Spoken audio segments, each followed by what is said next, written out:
St. Louis, and we were trying to find a way to energize the ward around temple work and family history. And the idea that we came up with was to form a Heavenward. In other words, a ward in heaven made up of the ancestors of members of our ward in St. Louis, with the idea being that every man, woman, and child in the ward would submit at least one name that we would take to the temple. We mobilized everyone in the ward to begin the research to find the name of the person that would represent them in the Heavenward. And we had specialists to help those who really couldn't do the research on their own or didn't know how. And then we picked the date about 6 months out where we would bring everyone together and do all the ordinances, baptism, confirmations, endowments, and even marriages for all the members of our new ward in heaven.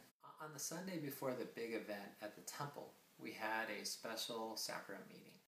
As the meeting ended, the partitions at the back of the chapel opened up to the cultural hall.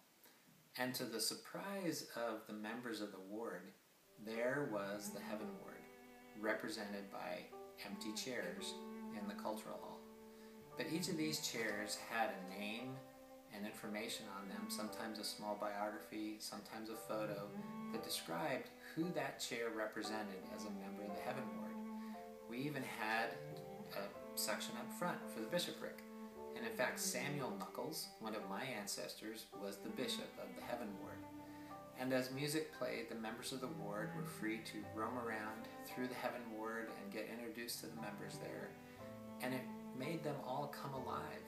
And there was a special spirit there that none of us will ever forget. One of the young women did a special version of Van Gogh's Starry Night, and it was placed on the back of the cultural hall, or the Heavenward Chapel. And a star on that photo, on that picture, represented every single member of the Heavenward. As a matter of fact, we had so many names submitted that it was more like a stake than a ward. But we took the names that we had and could do from the ward, and then on that weekend, with the youth and everyone else, we did the baptisms, we did the confirmations, we did endowments for several days, and we did sealings, and we built our Heavenward.